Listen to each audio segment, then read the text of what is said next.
Some people have written books, some have a great look that covers the magazines for kids who are 17. But I don't know what to do, staring into the blue sky and just waiting for a sign.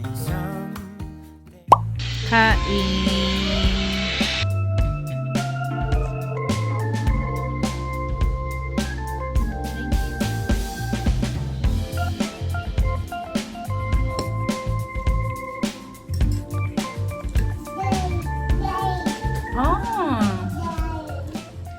Hi everyone! Today we will go for grocery run. So isasama ko kayo. And punta din tayo sa may Calagio later for merienda buffet. Ang ano nila is 2 PM to 5:30 ata. Let's go everyone!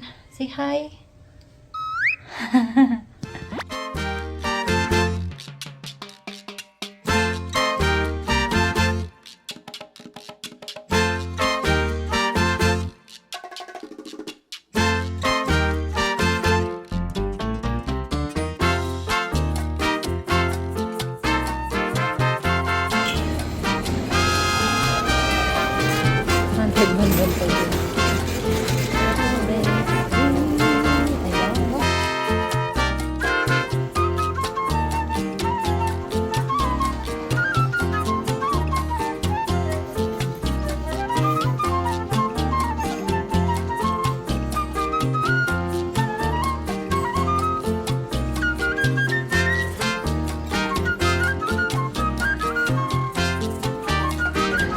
Basta na.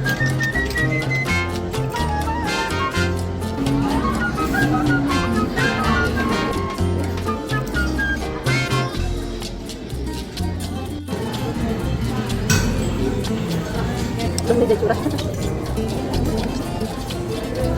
Kaya ako mag-yogurt.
Okay, your turn. Hold.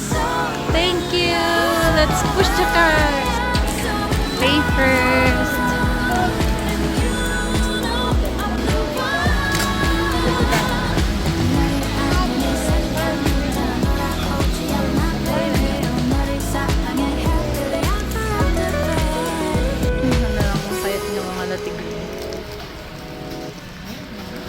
I don't believe you. Agsugsugat jay ulok jay ko nga de. So let's change. Chan.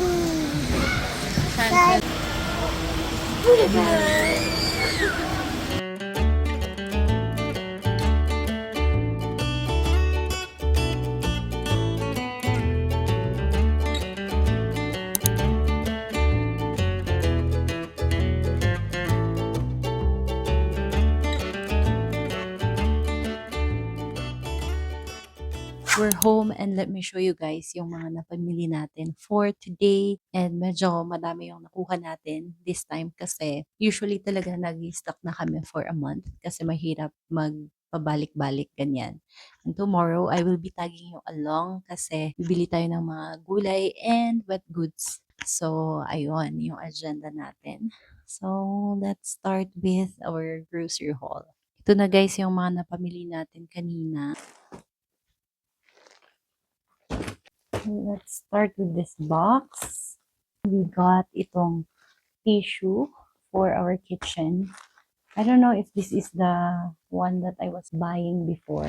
Tatlo na siya, so mas nakakatipid tayo if we buy bulk. Ayan, kumuha din tayo ng seaweed na medyo mas madami. Kasi minsan if nag-rush tayo, pwede siyang ulam or magdagdag ka na lang ng something and then wrap the rice. So, paborito ng ating baby girl as of the moment. So, binibili namin. Bago to guys. Parang ngayon ko lang siya nakita. And, I got yung blueberry and strawberry. Yogurt siya. So, hopefully, masarap. For snacks. And dahil tita na tayo, di ba? Sobrang ganda ng peppermint kapag busog na busog ka and then gusto mong ma-relieve yung chan mo, I recommend yung sa peppermint or yung jasmine. Okay din siya. And Liberty, we got more dito sa ating box. Froyo. Kapag masyadong oily yung pagkain, magandang mag-reserve ng mga ganitong drinks. Just for us lang naman. This is my favorite na pasta. As you all know, ito yung lagi kong binibili. Done.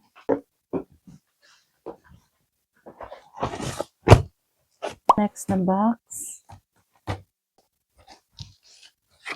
More on kitchen naman ito. So, dito naman sa pang-kusina, ito, chicharon. Masarap siya sa mga, beans or munggo, ganyan. So, dun ko siya hinahalo. Minsan, pwede din siya sa gulay. So, ayan. Tips kapag nagtitipid din kayo. And, ayan. I got a roasted sesame na dressing. This is really recommended, especially kapag kayo yung mahilig sa crispy chicken sandwich, ganyan. Ang sarap niyang dressing. Or sa mga salad din, okay siya. I got chocolate bar para din sa drinks natin. Okay siya. And pwede din siya for baking. So, ayan. I love the dark chocolate than anything else. So, yun yung ginagamit namin. And Alaska. Ayan. Lagi to. Froyo kanina. Ito yung kasama. Toothbrush ng ating hubs. So, he wanted yung hard kasi mas nakakalinis daw sa kanya. So, I don't know. Ayan, dato puti. Ito ang napansin ko mas, less salty than yung sa Silver Swan. So, I usually prefer to buy this one. Pero kapag gusto niyo ng medyo mas makulay siya, okay yung sa Silver Swan. So, next, our rose vinegar. Lagi to, di ba? Dito sa amin meron siya. Not sure sa Manila and other places. Pero goods ito. Parang ito yung kinalakihan ko sa child na vinegar. Matapang. And Silver Swan na patis. Never been tried ata to na long time na ginagamit. So, comment down below kung may difference yung mga patis natin. Pero parang salty din kasi lahat sila. So, yan.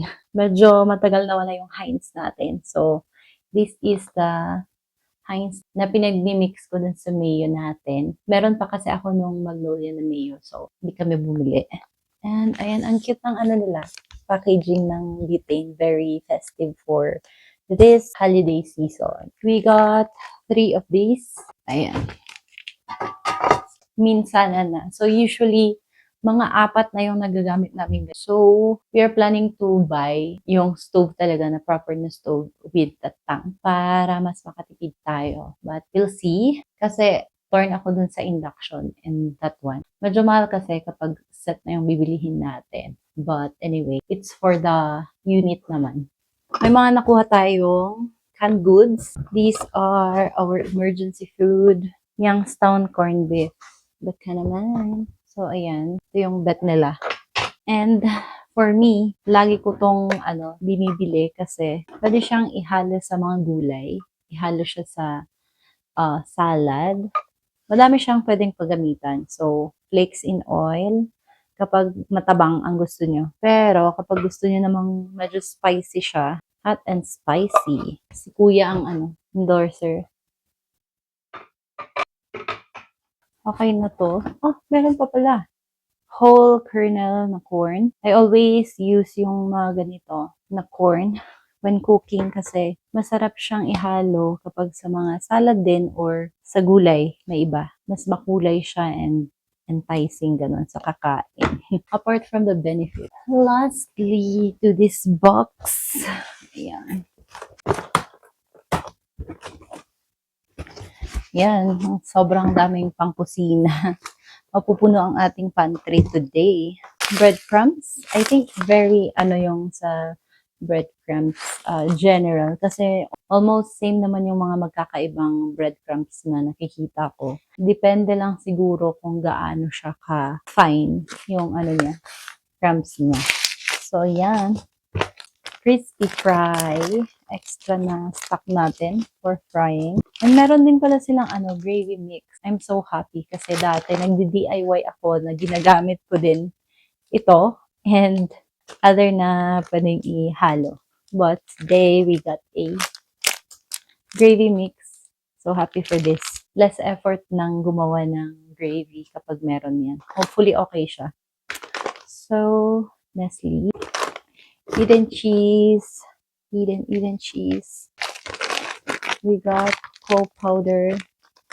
So, for the pancit, maliit lang kasi kapag hinahaluan to ng vegetable, dumadami siya. And hindi din kami ganun kadalas magpansit. Kumama, very convenient na gata. Pero kapag kayo yung mas prefer yung natural, okay din naman siya. So, ito, napakadami nating nor kasi nga, kapag may mga sabaw ganyan, nilalagay ko to. Pero sa pagkain ni babe, kumukuha muna ako and then saka ako naglalagay ng ganito kasi hindi pa siya pwede sa mga ganyan. And less kami sa sa paglalagay ng chicken na flavor. So, konti lang. We got cheesy pesto paste. Recommended to guys kapag hilig na sa pesto. Tapos samahan nyo ng natural na basil leaves. Very nice. Another na kokomama. Sugar. Meron pa kaming asin. Nung bumili kami ng sesame oil, meron silang kasama nito. Freebie ba? And Bear Brand for mama. My drink in the morning. Ewan ko ba, iba yung lasa niyan sa mga ibang milk. Ayan, dairy cream. So, ito yung mga wet goods natin na kinuha namin. Almost same lang kasi sila ng price sa market. So, bumili na kami for kikiam. Minsan, nag-crave ako ng mga street food. So, it's better to cook here than bumili sa labas. And ito, squid ball. Another squid ball. Masarap pala siya. Dati, ang gusto ko lang chicken balls. Pero ngayon, na-convert na ako into squid ball. Kimchi sayo. Ubus na yung galing sa center. So, order ulit tayo sa kanila. And we got pork. This is ground pork. Doon ako bumibili when it comes to ground pork. Yan yung sa wet goods natin. Bumili tayo ng yan. Wala yung blue. Mas bet ko yung blue kaysa pink or purple. Pero ito yung second natin. Rate natin sila from blue, lavender, tapos yung sa pink. Yun yung arrangement ko for ranking. Mas mabango kasi yung sa blue. Para siyang downy. Dupe ng downy na mas mura. Yan. Yung lavender. And we got Smart. And I got ito. Wala na kaming Q-tips. Pride for our washing. And lastly, itong Pantene. Di ba gumagamit ako ngayon ng Palmolive? But lately, medyo masakit na yung scalp ko. So, I think I need to change shampoo. So, I'll try yung Pantene na anti-hair fall. Tapos, tingnan natin kung okay ba siya or hindi. Ayoko kasi yung parang dumidikit yung buhok ko ganyan. Kapag mga Palmolive na shampoo yung binibili ko, medyo mas may volume yung buhok natin. Pero kapag Sunsilk ganyan or sa Pantene, medyo nagpa-flatten. So, hopefully ito hindi. Yun lang. Yun lang yung napansin ko sa shampoo. Just to share with you kung may mga ganun din kayong observation. So anyway, yun yung mga napamili natin for today's groceries. Bukas bibili tayo ng mga wet goods and gulay. So samahan nyo na naman kami. See you tomorrow.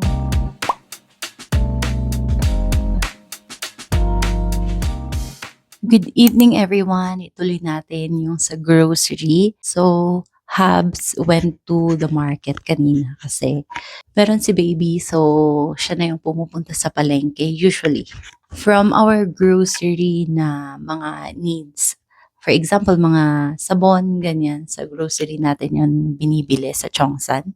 So, ang budget natin doon is worth 5,000. Pero ngayon, nag-exit tayo. So, mga 5,500, mga around ganun. So, ang ginagawa namin is, minsanan lang yung sa grocery natin. And then, bumibili kami weekly ng wet goods. So, today we have wet goods and mga fruits, vegetable, ganyan.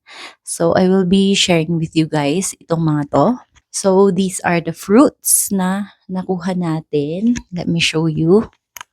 By the way, lumabas kami kanina kay Vanessa. So, si Habs na lang yung pumunta sa palengke. And ayan guys, may mabibili kayong per pack na mga fruits. So, ito na yung kinukuha namin. So, yung per pack nito is 20 pesos each. Pero kapag sa hapon na kayo bumili, mas mura siya guys. So, nagiging 3,450 pesos. So, nakabili tayo ng watermelon, pomelo, papaya, and also pinya.